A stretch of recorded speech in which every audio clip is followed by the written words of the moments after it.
Hello, Internet, and welcome once again to the Free-to-Play cast, brought to you by MMOBomb.com, your home for all things free-to-play related. I am your host, Mike Byrne, aka magicman, and this is episode 233. We're recording on the very last day of August 2017, so you'll be watching it on the first day of September. My favorite season coming up, guys. Fall. Love it. Halloween right around the corner. Already started whipping out the decorations, but that conversation's for another time, because this is going to be all about games, and interviews about games, one of which I did, and one of which Mr. Jason Winter did. How are you, sir? I'm doing okay, and I'm kind of iffy about the change in weather now, because I'm in Texas for 7 years. Oh, yeah. I'm used to it being hot at the start of the year, then hotter, then oh my freaking god, what's going on? It's so hot, and then hot, and then kind of warm, like all the way through December. So I don't know how am I going to deal with, like, it's going to be like a high of 50 in September or something probably.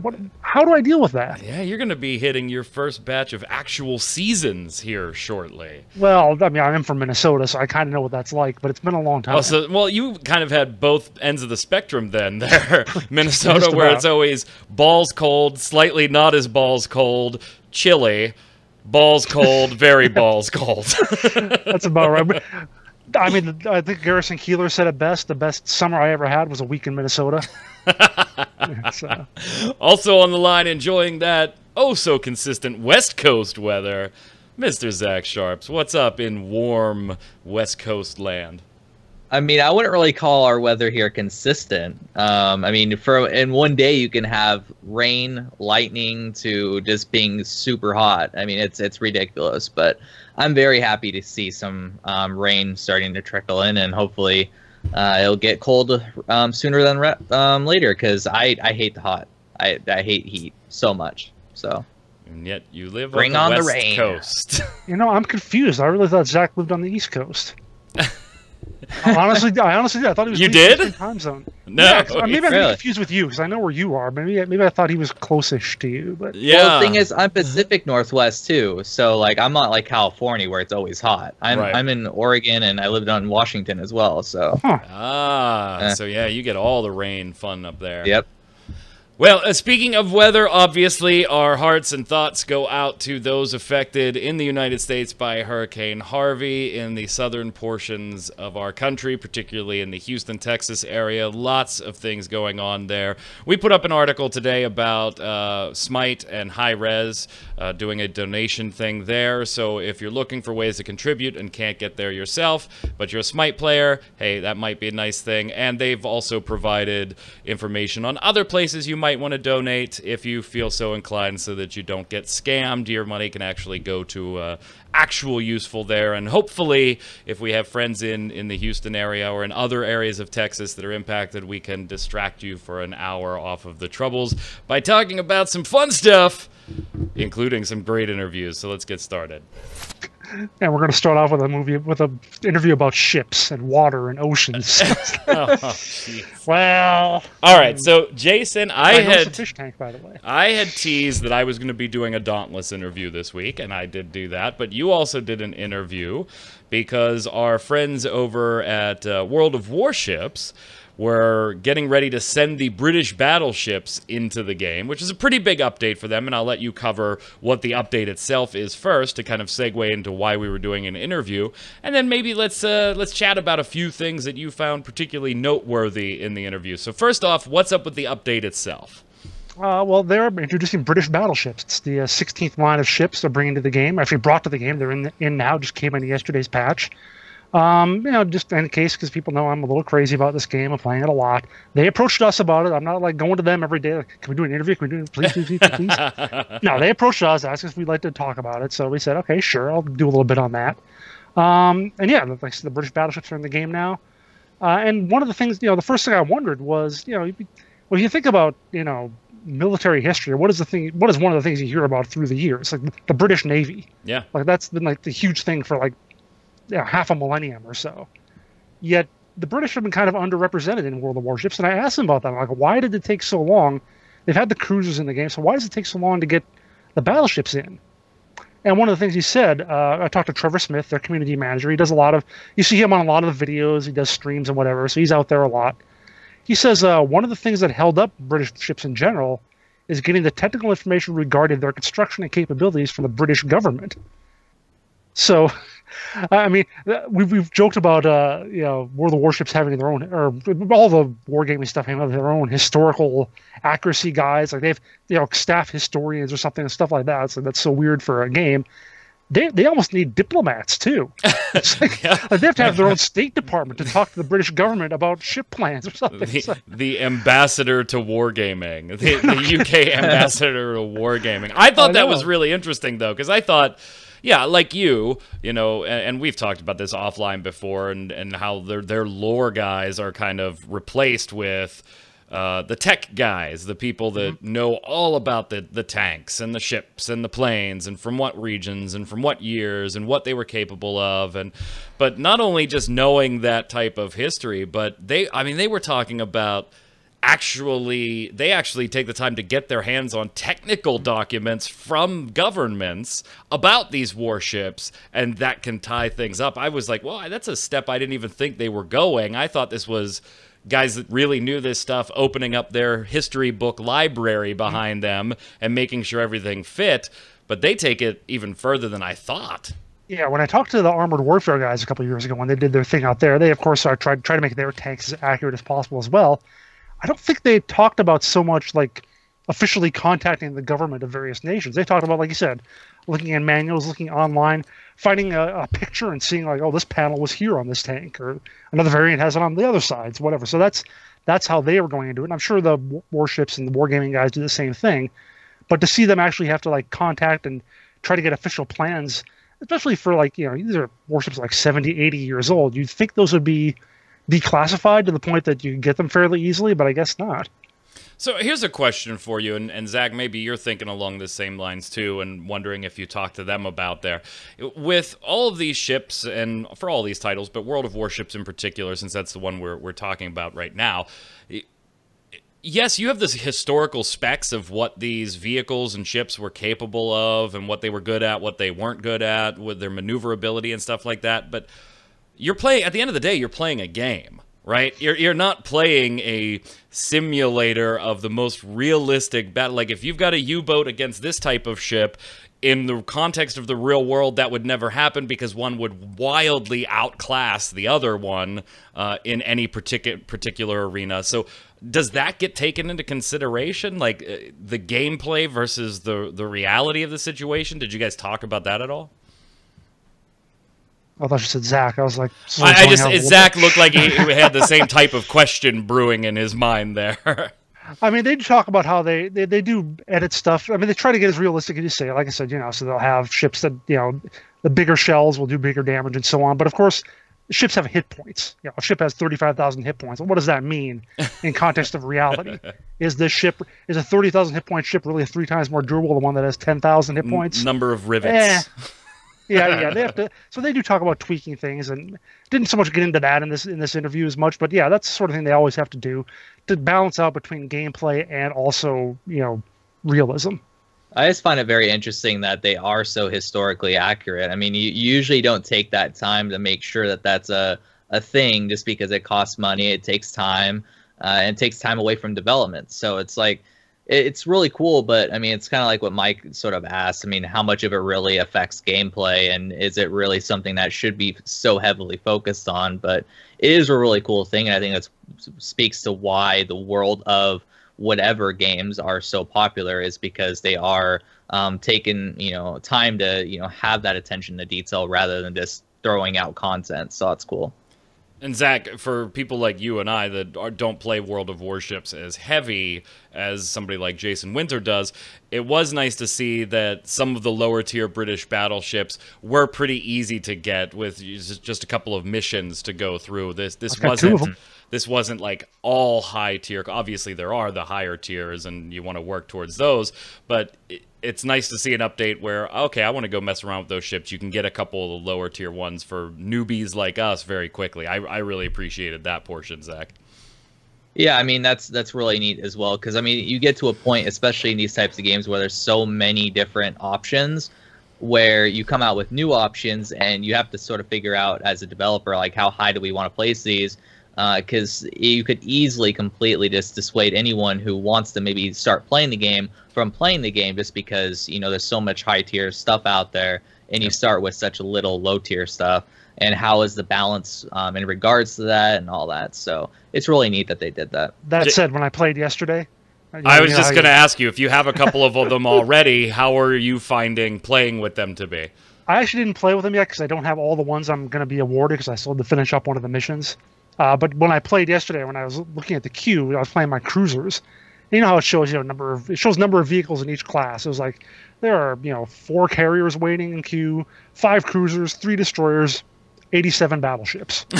I got into a match, and it's like 6 of the 12 ships on each team are like the British battleships. So it's like, that was a little bit crowded. That's why I'm going to wait a little while, so the queues will go down a little bit. It's not all those things. So I've seen that with other lines when they introduce them too. Yeah. Hey, but there were people in the queue, so that is helpful Armored compared to Warfare. Armored Warfare.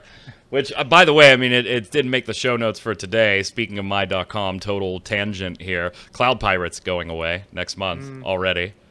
I mean, we just literally heard about that game a year ago, got into it early this year with a launch in, April, May, somewhere around there, into a beta, an open beta phase, and now it's shutting down at the end of September. It's kind of related to what we're talking about. It's still ships. It is. Ships. Yeah, it is boats. It is boats and ships just in the air. All they did was take the water away. That's all they did, was take the water away.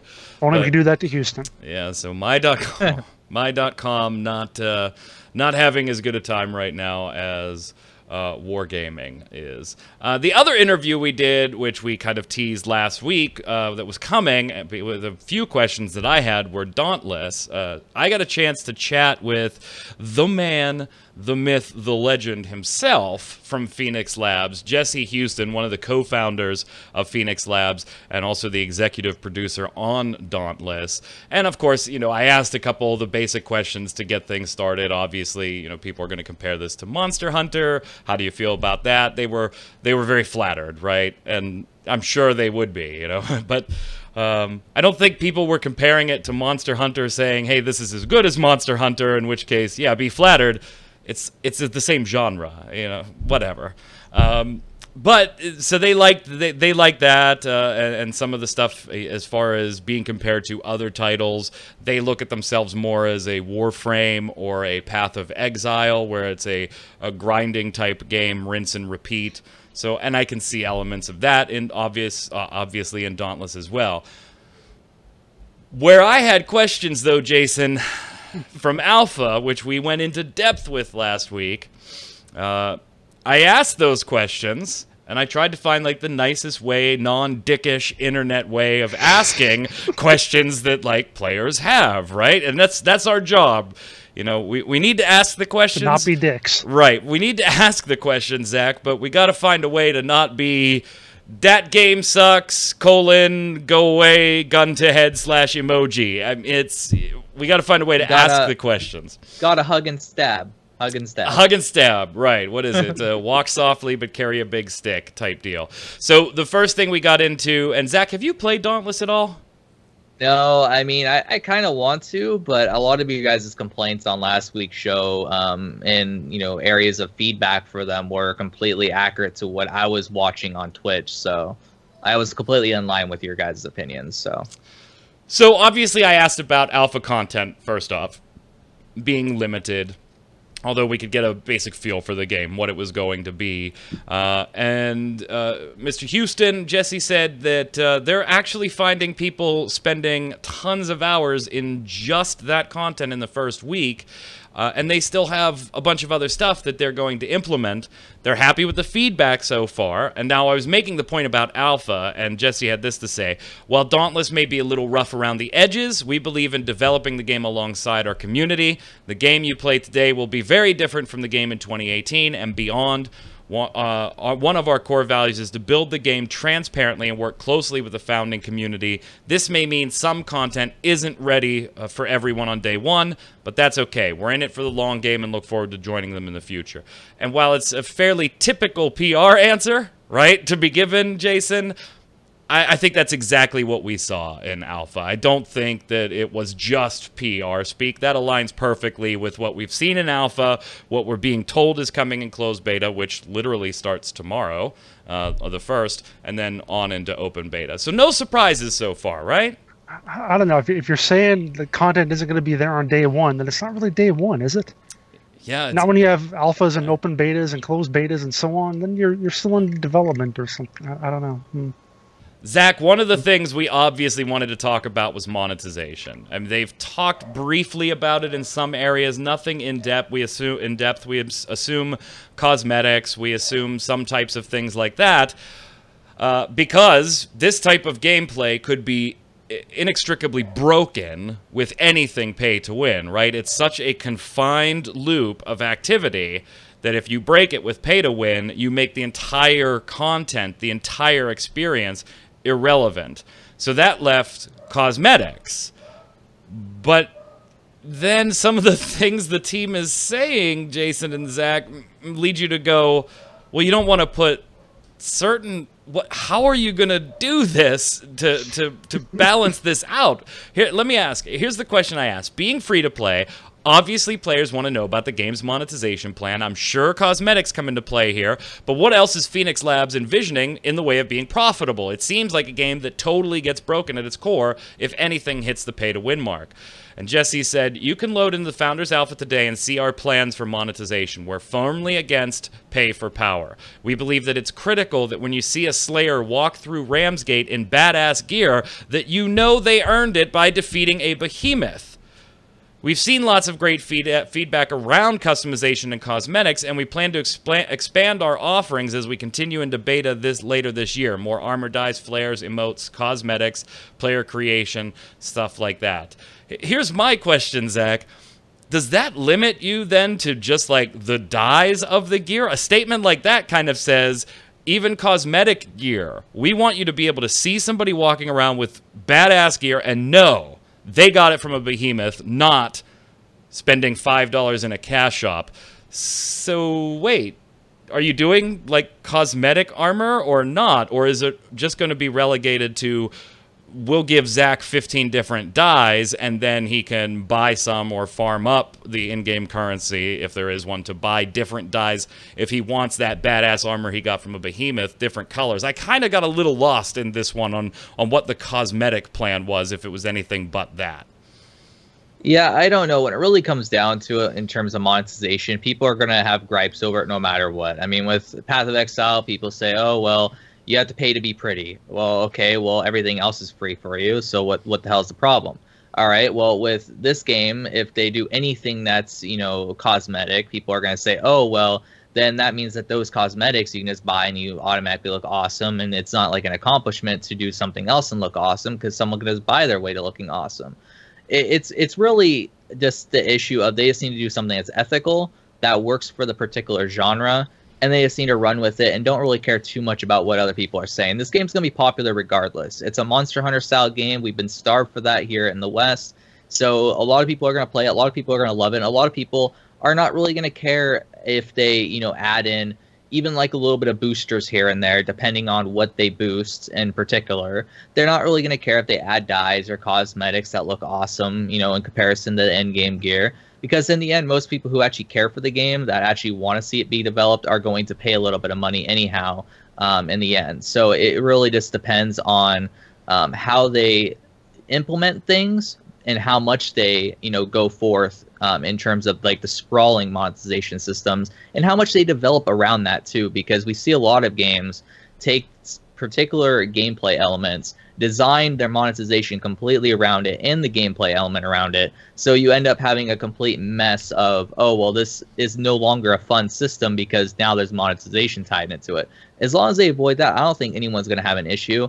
As long as they don't put like a super powerful item in the cash shop that's way stronger than anything else in the game, they're not going to, a lot of people aren't going to have an issue. And I'm not worried about them doing that. Where I get confused, Jason, is I don't expect for them to put armor in the cash shop with stats on it. I would have expected, just generally speaking, that they would have armor with no stats, that you could, or outfits with no stats that you could get in the cash shop. That's very typical to what most games do. The stop or the yield sign in my head comes in Jesse's quote. We believe that it's critical that when you see a Slayer walk through Ramsgate in badass gear, you know they earned it by defeating a behemoth. Well, to me, that kind of ousts that whole idea of, yeah, it doesn't have any stats, but that gold armor that looks really cool, you can't put that in your cash shop then and say something like this. You can have that armor in the game, and then the ability to dye it silver instead of gold be something cash shop related. But, I mean, that statement leads me to believe that we're not going to see armor sets that are exclusive to the cash shop. And if you want people to know they got it from a behemoth, we can't see them in there at all, can we? No, and I never buy into the whole, well, no matter what they're going to do, people are going to complain, so we'll just do whatever the hell. So that never works for me. I never buy into that. And the difference with Path of Exile is those guys aren't going off all the time saying, well, if you see someone with a glowing aura around them, you know they got it by killing a big monster. They've never said that. They said, yeah, we'll sell glowing aura stuff in the cash shop. But as you say, not only here, but in the interview I did with Jesse Houston back at PAX, he said basically the same thing. If someone's wearing badass armor, they got it by killing a behemoth. And I couldn't quite pin him down in my interview back then about what exactly, cosmetic gear in terms of, like you said, like armor skins. Yeah, stuff like dyes, stuff like makes flares, sense. Yeah, the banners that you plant down or whatever. Sure, those can be cosmetic all you want. But yeah, if it's actual armor, if it's something that looks good, that's gotta come from the game and not the cash shop. Or, I mean, there's a reason I pulled that quote in our article. I want to make sure to refer back to it in big letters if they ever sell a cosmetic hat, right? Anything in the game. But the thing is, as long as they keep the boss armor unique and it's not in the cash shop, is there a problem? Like, can't you just have alternate sets in the cash shop that you can't get in the game? Not with that type of quote. Then you're getting it by not killing something. Not with that type of quote, which he's said many times, is that when you see somebody in-game and they have badass gear, we want you to know, flat out, they got it by they got it by defeating a behemoth. I don't know. I don't think the prestige is lost if someone has like a basilisk armor that's super special that dropped from that particular mob, and then someone else has a cash shop item that doesn't look any remotely similar to that particular item. Everyone's going to know that guy bought it from the cash shop. That guy's awesome, and the other guy's awesome because he downed that particular mob. And you just said it, yeah. Shop, and that guy looks awesome. That's right. Jesse says no, that won't happen. You just said he bought it from the cash shop and he is awesome. Very clear that if Zach goes running by and I see him in badass armor, I know he got it from my behemoth. I might not know what behemoth, what level it is, any of that type of stuff, how long it took to farm the materials from behemoths, multiple behemoths to make it, but I will know, hey, that armor looks badass. Zach, who did you have to kill? Where do you get that pattern? And what do you have to do? There is no, I wonder if that is created by Jason after farming a bunch of stuff up, or if that is available in the cash shop. Let me go check the cash shop. Personally, I don't care. As a gamer, I'm fine with either. It doesn't bother me at all. Oh, Zach, where'd you get that? Oh, it's cash shop. Oh, cool. How much was it? $5. Sweet, I'll pay $5. That looks badass. But when the developers of the game are saying, when I see Zach run by and he's got some badass armor, unquestionably, he got that from killing behemoths, that limits you then. You cannot put badass armor in the cash shop. You have to relegate the cash shop to Zach's ability to dye that armor different colors from the default, I think is where it goes from there. And I don't care if they put all of it in the cash shop. I just thought it was a weird quote that I know he has said multiple times, that I appreciate that. That's cool. I know he killed something to get it. He had to work for it. Wouldn't have bothered me if he didn't. I don't care. I just want to find out where he got it. Yeah, I think it's just pigeonholing yourself when you don't really need to be pigeonholed. And then further in the response, they used the word, or he used the word cosmetics again to mean who knows, right? I mean, where is it? It was talking about, here it is. The other stuff with dyes. More armor dyes, check, makes sense. Flares, makes sense. All compared to Jesse's quote, I'm talking about makes sense. Emotes, makes sense. Player creation options, makes sense. But then uses the word cosmetics. What is a cosmetic then? It actually means like rouge or eyeshadow. Maybe, like actual cosmetics. This is the official L'Oreal Slayer edition. All right, so that's just a side issue for me. I don't care. Put armor in the cash up if you want to. I just thought it was kind of a weird quote to to say that limited your something you could put in your cash shop, because now, Jason, I think you're right.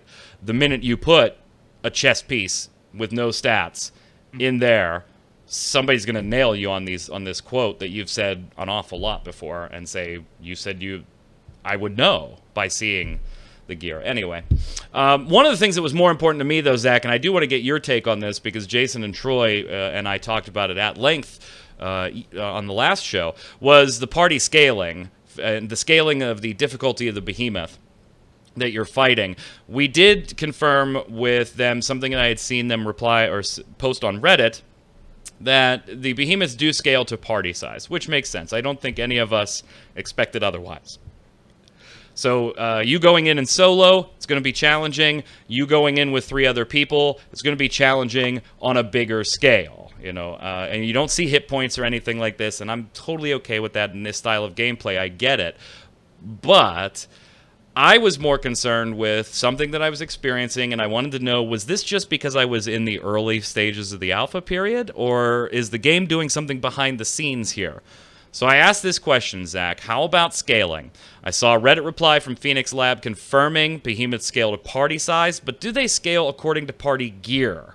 In Alpha, I got the feeling that even after leveling up gear and crafting new gear to increase power, that I wasn't really seeming to take previously beaten behemoths down any faster than when I fought them earlier.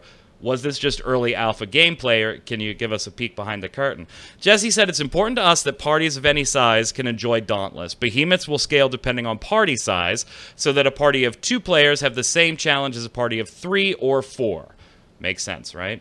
Gear absolutely plays a factor in your ability to slay a behemoth, which wasn't my question. That said, the most important part of the equation is player skill, which all 3, Jason, you, me, and Troy, undeniably said is a requirement in this game. You do have to have skill here. But it didn't answer my question. So I followed up. Sticking with the example you gave of a 2-person party and a 4-person party having the behemoth scale to ensure the same challenge, does the gear Slayers wear also impact the actual scaling? For example, if that 2-person party you spoke of went in with low power starting gear, and then again for that exact same fight with higher end, more powerful gear, would they have the same challenge both times, since the behemoth scaled to the gear as well as the party size, or would they just go mop the floor with that behemoth the second time around? Jesse said, our goal is to make every battle feel epic, challenging, and most importantly, rewarding. New gear will help players take on increasingly challenging behemoths with bigger and better rewards. I'll come back to that in a second. It will also improve their stats against previously hunted beasts, but the encounters will also feel balanced and meaningful, so players never feel like a behemoth was too easy. While not exactly answering my question, Zach, I walked away from those questions feeling like the behemoths are scaling in some way to my gear, which, to me, and I could be nuts here, destroys my entire sense of progression, which is based strictly on progressing my gear in this game. Is that the way you take this? What were your thoughts on some of those answers there? Oh, he totally answered your question in a total roundabout PR I know. type of way. He totally did. I totally took away the same thing from that quote that you did, that everything scales, and that's completely absurd in this type of game, because you want gear that you get, that you work so hard for, to matter in the world. But if you go back and you kill, one of the beginning mobs in the game, and you have the best gear in the game, and it still takes you a while to do, what the hell was the point of all those hours that you just spent? Yep. And that's one of the issues that I originally had with Guild Wars 2 very early in the game, was I just didn't feel like, because of the level scaling, that I was really accomplishing anything until they actually released more and more patches, and they made that less of a deterrent. And that's what I have an issue with scaling in general. Why does levels have to be scaled? Why does gear have to be scaled? Why does any of this have to be scaled? Except for, I can understand party size. A lot of action RPGs do that type of thing. And that makes total sense in the context of this particular game especially. But you got to allow the progression, the depth that you have within your game to matter. And that completely takes away from all of that. So it's baffling. Yeah, and for me, Jason, and I had somebody comment on this on the actual interview. They said, I'm curious how far into progression you got, Mike. I remember feeling similarly somewhat unimpressed with the fights until getting to the big boy stuff. On the other hand, I have zero experience with Monster Hunter. My baseline in terms of skill at these games might be quite a bit lower just from lacking that background. And I wanted to correct something there. Don't misunderstand. I wasn't unimpressed by the fights. And I think, Jason, we made a big deal about how fun the fights actually are. New abilities, that whole thing. I thought they were challenging, active, engaging, everything. My point is that if you level up your gear a ton and went back to an original fight, if I'm getting stronger, then those fights should be me mopping the floor with those first behemoths, but I just didn't feel that way in Alpha. I felt they were still challenging and almost took as long as they previously did when I started out. If that's the case, then gear serves as nothing more than a content gate, which Jesse alludes to in the answer there. Excuse me. That new gear will help players take on increasingly challenging behemoths with bigger and better rewards. So basically, gear doesn't make you more powerful. Gear is their grind gate to being able to fight more difficult behemoths. But if that behemoth is always going to be a certain roundabout level of difficulty, regardless of the gear I'm wearing, then all I'm doing to grind up the gear is to have the ability to go in there for the first time. That's not progression to me. I'm not getting any stronger. It's interesting, though. If, like 2 or 3 hours ago when I pulled up this article to read it before the show, there were 4 comments there. There's a 5th comment been added, and I'll just read that off. You might not have seen it yet. It says, the gear absolutely affords you the opportunity to stomp through lower-level content. I currently have the best gear available in the game. I can do 90% of the content in under 5-minute runs, while the endgame fights still average 10 to 18 minutes depending on the skill of the group. Though the beginning of the game it is much less noticeable. So there is someone who got and that's why and that's why I asked the question, because I was concerned that, you know, I'm 8 behemoths into this game. I may not notice the power differential yet. That's why I asked the question. And so Breaker, great comment. I totally agree that could very well be the case. I really don't get that impression based on Jesse's answer now, though, Jason. Yeah, I know. It's like, why wasn't he more around? Why wasn't he more? Why did he give that answer?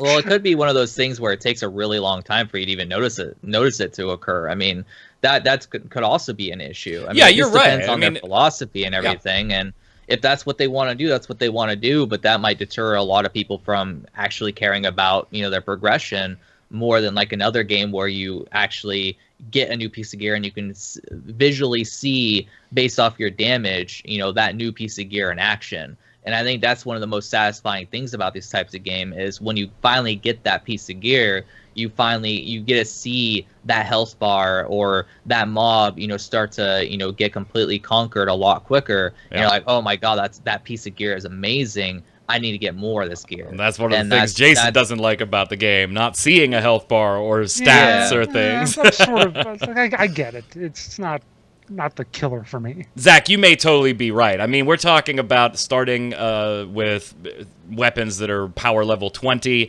Now I'm rolling in with whatever it was at the time, 250, 260, 280, and not noticing much of a difference. But if the cap on the highest end power weapons in the game is 7,000, then yeah, if it's not scaling to that gear, then I really wouldn't notice a difference yet. So I'm still hopeful for this one. I'm still watching Dauntless. I'm still excited about it. I just want to feel stronger. That's the whole point of the game. And if you don't let me feel stronger, I don't know. But Dauntless is still getting it's still getting a thumbs up from me. Closed beta starts tomorrow, so keep your eyes peeled. And yeah, we are going to do a second first look on that, an update later, because of how limited alpha was. There were just so many of you that were excited to see content. We put it up as soon as we could. Briefly, let's talk about some money. Normally, we're talking about just free-to-play stuff here, Zach.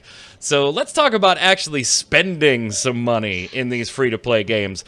I thought, you know, Revelation Online might be a good place to start because it was kind of funny the way things were worded, maybe, in the official release of this. So we've seen games, Zach, free-to-play games that put forth their advertising or whatnot for their premium services, their subscriptions, their 1 week, their 30 days, 90 days. Well, fine. None of us have any problem with that.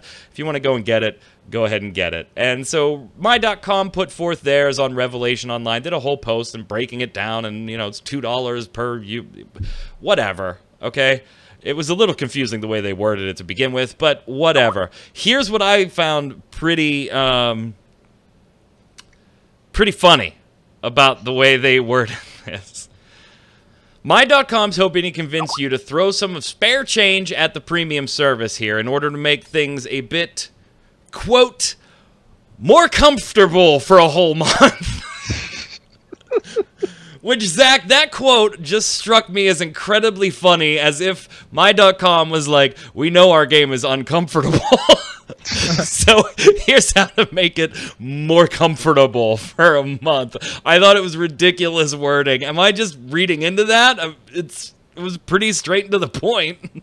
No, I mean, it's kind of hilarious how they worded that, because most of the time they don't want to admit that that's what they're doing with these types of gameplay systems, but that's really what they are doing. They're trying to make things enjoyable enough, but still somewhat uncomfortable, so you give them money. And that's basically the philosophy behind a lot of free-to-play games out there. The ones that do it right are the ones that don't make you feel super uncomfortable while you're playing. You just want to give them money because they're doing something right. So yeah, it's really one of those things where it's like, it's not surprising that that's really what's going on in their mind. They're like, hey, that's what we want to do. But the way they came out and just like just said it, it's like, what? Really? I think Zach just gave My.com 2 points for honesty. Oh yeah, I did. It's at least honest. I mean, you gotta give them that. So hey. I wish BioWare would have done that. Like, hey, if you want to make this more comfortable, you know, with hot bars. I thought it was incredibly funny. I died laughing reading the post. The post was confusing as all hell. I had to read through it like twice before I was like, okay, I get what they're doing here, because they were trying to make it like, oh yeah, it's, you know, $2, and I'm like, well, no, this aspect of what you're talking about is $2, not what you're really trying to sell here, which is a bit more. Anyway, speaking of a bit more, Jason, you had one. So the Amazing Eternals, formerly Keystone, they're getting ready to go into a closed beta as well. I think that starts tomorrow too, doesn't it? Don't know. I think their closed beta. I think it might be. So yeah, I'm pretty sure it's September 1st. Anyway, right. don't quote me on that. I'm pretty sure it is though. You know what? Let me go ahead and.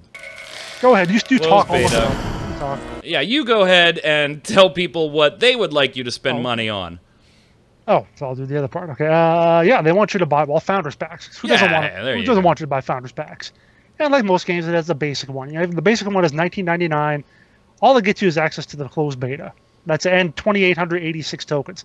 First of all, they have these weird non-round numbers for their tokens. 2,886 for this one, 8,085 for the next level, 20,212 for the third, 60,636 for the fourth. So just give us round numbers, guys. What is the point? But of course, you go on. They cost more. And you get a few more stuff. You get like some skins, extra beta keys. Actually, yeah, the second tier gives you like 4 beta keys, so you can get 4 friends into it. 8 beta keys. You get for the $100 and up pack. You can get on the Design Council, and it says players in the Design Council help vote on designs, features, and names in the game. So I made the comment to you. I was like, "Hey, it's like real Congress. You just pay to get in, and you can make laws." So yeah, you get that. You get travel pack, gift, founder stamps. The fourth level one, a $250 pack. That's the 60,636. $250 for that. But that's not all, because you can get the Founders pack. There's more. So actually, first of all, the thing to point out is that the first 4 are actually listed on the site as $19.99, $49.99. $99.99, $249.99, and for the last one, they're like, you know, screw it. We know this is expensive. We're not going to give you that $99 crap. It is exactly $1,000. $1,000 for this pack gets you 25 extra beta keys, a place on the Design Council, a Traveler's Pack gift ×4, a Founder's Stamp, custom Founder's Badge upgrade, custom in-game Easter egg, which is a permanent customized Easter egg in the Amazing Eternals, designed by you and seen by all, and also 100,001 tokens. Because, as you said, 100,000 would be an absolute ripoff. Ripoff, absolutely. It's got to be 100,001, or I'm not buying. I'm not shelling out my Digital Extremes shelling out the Path of Exile-esque Founders packs. Digital, extremely expensive. Right. Yes. And closed beta already started. It started yesterday. The reason I have tomorrow the 1st in my head is because we have a giveaway going up on the 1st. Okay. So closed beta already started. If you want to spend $1,000, Zach, you're totally buying in, right? Yeah, totally. I mean, I totally want this pack. It's phenomenal, tremendous, you know? It's awesome. 25 beta. I don't know 25 people that would play a hero shooter personally. Like, I'd end up having to... I don't know if there are going to be 25 people playing this game. Like, I'd have to dish them out on my Twitter or something because they just, you know... I don't. Anyway, speaking of digital extremes, before we slide over to the bombs here, not only did Keystone / The Amazing Eternals come out of frickin' nowhere all of a sudden from digital extremes, now we're getting another one through a partnership between Digital Extremes and Human Head Studios. Zach, they're announcing a free-to-play roguelike MMO with the worst title ever, called Survived By. And just putting that in any headline makes the headline unreadable. Like, it just doesn't work in a headline unless you specifically put quotation marks around it, which is just bad form in some cases. Zach, what are your thoughts here on this game? I mean, as long as they only have a very, very small team working on this, I'm fine by it. But, like, do we really need this? Like, I guess there's, like, an audience there with, like, Realm of the Mad God and stuff like that. A lot of people do tend to like these more sort of retro-style games, but... I don't know, like, it came out of left field for me. Like, out of all developers to be working on something like this, it's Digital Extremes. Like, why? Why now? I remember an old interview I read, like, with Digital Extremes about a year ago, where they talked about when they were originally, you know, they first were doing, what was it, some stuff for Microsoft, I think, and they pitched Warframe, and Microsoft didn't want it. And finally, when they got to make Warframe, they were like, now we can make the game we want to play, and it was Warframe. They're still making the games they want to play, and they might not be as good ideas, though. Yeah, this one's a bit more in the hardcore camp. Not they've alleviated some things to make it not too difficult, but your character will die. You'll get to take some of those stats, you know, stat boosts and other buffs to your next character, like your children and stuff like that. But you'll have regenerating health, things like that. So it's kind of a mix between some more hardcore aspects of the genre with some more modern conveniences of other MMO tropes. The game's already going to be available for you to take a look at if you're headed to PAX West. It will be there for you to see, and they're looking at a closed alpha before the end of the year. So let's just put this all in perspective, right? We've got Digital Extremes making Survived By going into closed alpha by the end of the year. The Amazing Eternals, which just started its closed beta. We've got Warframe getting ready to head into one of its biggest expansions ever with their whole open world experiment. Digital Extremes is very, very busy right now. Very, very busy right now. So good luck to them. I kind of, and this is just totally informal off the top, I have a little more hope for Survive By than I do the Amazing Eternals. That's just a personal thing. Not that I'm saying either one of them is going to be a huge, stellar Warframe-style success. They aren't. They just aren't in the right genre. They're already targeted at pretty niche markets. Although Amazing Eternals isn't really a niche market, it's an oversaturated one as far as arena shooters go. So, you know, I'm not holding out too much hope for either of them. But I am probably personally more interested if I got to pick one in Survived By. What about you, Zach? You got to pick one. Amazing Eternals or Survived By? You know, no matter how many people tell me the cards are not going to play into a factor in Amazing Eternals, I don't believe them. So I'm going to have to go Survive By as well. Ooh. Just because I don't like card games and my shooters. It just makes no sense. Yeah, it doesn't work the way. And from a monetization angle, it just sounds horrible. So it doesn't work the way you think it does. Take a look at it. We'll be having a first look next week on it. So I don't know. It could still prove me wrong. So hey, who knows? Jason, you got to pick one. I'm gonna have to go with Amazing Eternals because they have a character named Winter. Well, there you go. Fair enough. He's a shooter guy. Yeah, you're allowed to have bias every now and then. He's a Soldier 76 of the game. Let's get started on the weekly bombs. Jason, you're up. I'm gonna give an A bomb to Fire. Wait. To Fire. To just like fire in general. Well, like flames fire. Type fire. Yeah, there were flames. So I'm just sitting here yesterday afternoon, like late afternoon, early evening, and suddenly my girlfriend, who sits right over there, the lovely hybrid lizard, suddenly goes, "Oh shit!" And she goes to her computer. Then I noticed the smell. Then I noticed the smell of the burning plastic.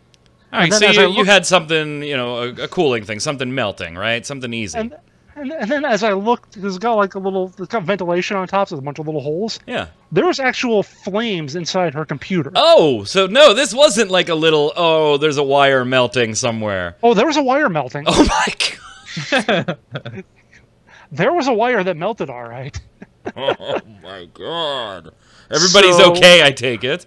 Yeah, we're all okay. This appeared to be just it. Just this SATA Molex converter to her CD-ROM, which has been taken out because she never uses it anyway. But yeah, like we have the power strip right down there. So she was just like, "What do I do? What do I do?" And she just smacked that off. She politely asked me if it was okay because I just had stuff up, but I had nothing. I wasn't working on anything. It was after I'd quit a MMO bomb. So, but she nicely asked me. She, I didn't want to lose my progress in the game or something because then we would have just let it burn. But yeah, so yeah, we did that. That's the best part of the story. Hey, honey. Maybe it was more like, "Can I do it? Can I turn this off?" It was a little more frantic than that, perhaps. Honey, are you doing anything important over there? I'm pretty sure I got to shut this down. Well, just let me finish this. Okay, well, you just let me know. I mean, it's just on fire. An article. I might have not saved it. You know. That's amazing. It would have been important, but yeah, I mean, we just pulled this out, let it sit for a while, and it's up and running now. Everything seems fine, although we are not like leaving the house with that unattended. Right. Now, yeah. Now it's now you got to babysit it for a little while. Make sure it doesn't act up. Go ahead, Zach. The thing's catching on fire. Basically. You're up. I'm gonna give an A-bomb to Blizzard, making me want to buy Destiny 2. It's just too beautiful on the PC, and it performs really, really well. And it's been somewhat addicting for me, and I just can't stop playing the beta. But Bungie, they have so much DLC. Like, they already have DLC that's been leaked out. It's like, how much of the game do they take away just to sell additionally later on? Like, it's just, I don't know, man. I assume you're gonna stay away. You're gonna play on PC, right? I mean, you're not generally a console player. 30 frames per second in a shooter this should be illegal. Oh, see, but the thing is, I prefer, and this is only like a game like Destiny or The Division is another one, that I prefer just chilling back on a console and playing, but that's because I'm not super competitive and into it and stuff like that. It's just a casual thing for me. So Destiny... Oh, don't get me wrong. I'm using controller. Yeah, I love controllers. Destiny, I don't know why. I can't use a controller on a shooter. I'm just terrible. The original Destiny and The Division I played on consoles. I own them for PC, and so I'll occasionally, dabble on a character there, but I sink the time into the consoles, just chilling on the couch, having a beer. I haven't decided on, which I'm going to do for Destiny 2 yet. Probably PS4, just because I like that chilled back, not sitting on my computer, which I sit at all day for work. I'm going to give an A-bomb to Brink, speaking of first-person shooters. It's a shitty one, and it has been for years. And it's not any better now that it's free to play. Even watch the first look. Troy did the first look for this and had server issues and things like that. But at least you can find a match now for as small a period of time that may be. But I did want to give a dub-bomb to Bethesda's reasoning behind free to play, because they were asked, "Hey, why free to play? Why now?" And their response was basically, "Why the hell not?"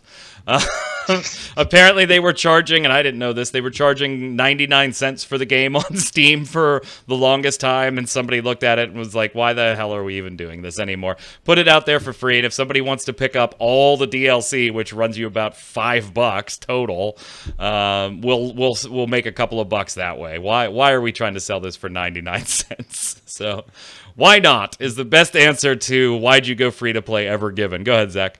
The funny thing is, too, it has double the amount of players as Lawbreakers. Oh, boy. Let's not go there.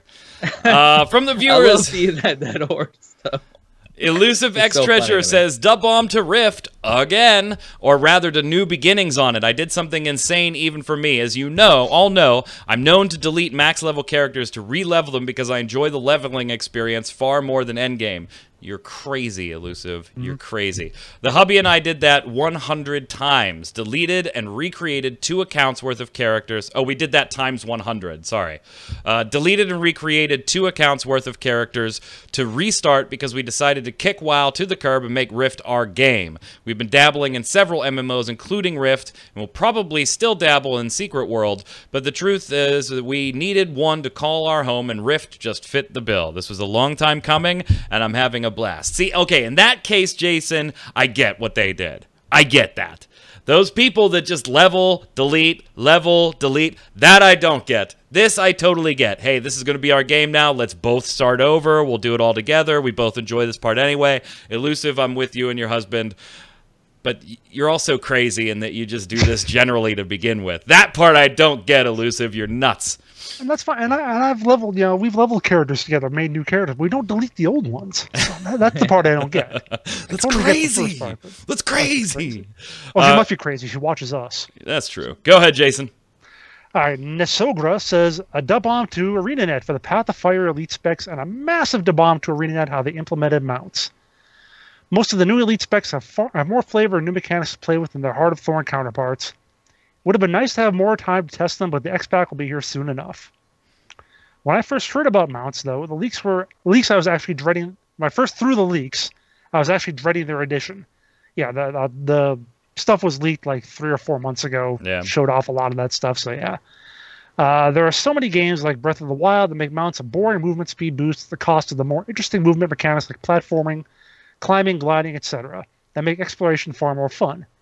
Since the primary reason Guild Wars 2 stuck with me was the platforming and exploration, seeing that ArenaNet gave each mount movement abilities and built platforming content around those abilities that has completely changed my mind on them.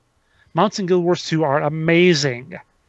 P.S. Troy, for most Elite specs, the new weapon is designed to complement the spec, but isn't actually the meat of the spec, so not only can you play the spec with a different weapon, often with older weapons are more effective. Most of the new skills and mechanics, the meat you get with the Soul Beast, actually comes from absorbing your pet, which lets you cast their skills using the function keys. PPS to Mike, Bearbow Ranger, Longbow Ranger using tanky pet like the bear, is the Guild Wars 2 PvE equivalent of playing a PvP game against bots. All right. I didn't know Bearbow was still a thing. Jeez. I'll be rolling my Bearbow then, I guess. Yeah, I play that in PvP when I occasionally bring my Ranger in there, so yeah. Go ahead, Zach. Blue Death 267 says her closers was coming on the cast, got super hyped, went to NMAS to sign up, saw the webpage characters and was like, question mark. That doesn't seem right 2 minutes later. Oh, I thought it was Soul Worker Online. Sad face. Oh, that's brutal. That's brutal right there. Nara said in Australia, where we rarely get promotions like Final Fantasy XIV's Domino Pizzas bundles, I want to see it happen more. It's great. I totally agree. I love that promotion to our friends down under. I thought that was pretty a sweet partnership. Go ahead, Jason. Domino's, do it here. Right. Wilfredo Rivera says A-bomb to devs that haven't incorporated the skill tree of Path of Exile, smoothest silk combat of Warframe, the customization of Aeon, and the setting of SWTOR to make a game that is a stone-cold killer in the gaming space. I think I need to stop dreaming for awesome things that will never happen. Yes, you do, Wilfredo. It will never happen. Go ahead, Zach. Victor Alkaiser says, yeah, I tried suggesting damage numbers during the pre-alpha and got straight up attack and bash for it. Yep.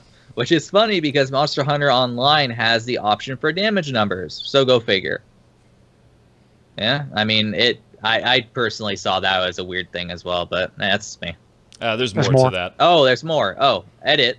Also, the recolored enemies, specifically the White Owl that's mentioned, has many new attacks and different attack combinations. So while you can point at it and call it a reskin, you can't refute that their combat mechanics are vastly different, thus a vastly different experience. 100% correct, and if any of us implied that last week, which I don't think we did, but we were just referring to the cosmetic look of the behemoths being a reskin, you're absolutely right. The fights are totally different. James Esparza, oh boy. All right, so James Esparza says, also, double-bombed a magic man. Reading all my comments in the proper exclamation. Also, double-bombed a magic man if he reads this in a funny voice. There you go. Little creepy Herbert for you. Go ahead, Jason, finish it off. I will not read in a funny voice. Not unless specifically requested and possibly paid money. Yami Kami says, Mike, thanks for mentioning my comment on you are too old for style core. The reason that I made that comment was your story of your children telling you you're too old to say certain slang words.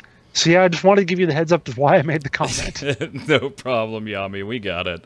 Question of the week last week. Now that you've seen it in action or played it yourself in alpha, what were your thoughts on Dauntless so far? Does it scratch that Monster Hunter itch for you if you're in the West and can't play Monster Hunter Online? Snoopy says, unsure if mentioned, however, the graphics settings can be changed, low, medium, high, once you press the actual label graphics settings. There's much more to optimize than resolution. Hope this helps. So for those of you that are continuing in from alpha into beta, apparently some of that stuff has been added for you already. Have at you. Go ahead, Jason.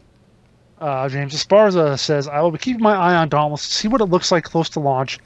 I was excited for this game and was seriously considering buying a Founders Pack, but when I saw the cheapest one was $40 American, I just could not bring myself to paying that much. I totally agreed with that. Totally agreed. Go ahead, Zach. Lord Thoberisk, Dauntless. Meh. Comment of the week right there. Right. Wilfredo Rivera. Dauntless looks pretty good for the most part. I can see why someone would get bored playing it because just watching the combat made me sleepy. Some really cool weapon ideas, skills, and armor sets could draw in a crowd, but the gameplay still needs some work. Overall, I will watch and wait for this game like Pennywise and hope that it floats too. That's a great It reference, and that remake comes out in about a week too. Finish it up, Jason. Arcanine824 says, at least one thing about Dauntless, we don't have to ask ourselves how long until it goes free to play, like with WildStar and such. Lol. Insert Lawbreakers comment. I was just going to ask Zach, do you want to say something about Lawbreakers right here? Question of the week. This week, what's the most you've ever spent on an actual Founders Pack? Now, to be specific, we have asked the question before, what's the most you've ever spent in a cash shop and what did you spend it on? I'm not talking about items in a cash shop. I'm talking about actual Founders Packs. What's the most expensive one you ever bought? What game? And why did you actually buy it? And if any of you reply that you bought the Amazing Eternals $1,000 one, I'll probably have to block you on YouTube. I'm just saying. No, I'm kidding. People spend money on whatever the hell they want. That's fine. And maybe it won't be that bad. I don't know. But until next week, Zach, where can everybody find you? Eric, find me on Twitter at Zach Sharps. Mr. Winter. Find me on Twitter at Winter Informal. Streams at twitch.tv/JasonWinter. I'm Mike Byrne, a.k.a. magicman. You can follow me personally on Twitter at magicman1. Of course, while you're there, follow at MMOBomb. Like I said, we've got a bunch of giveaways coming up. 2 great interviews we posted this week. We didn't even go through all the questions that were in those interviews. Tons more on ranged weapons in Dauntless and other ship stuff in World of Ships. So head on over to MMOBomb.com. Check out all those interviews. Until next week, stay safe. We'll see you on the servers.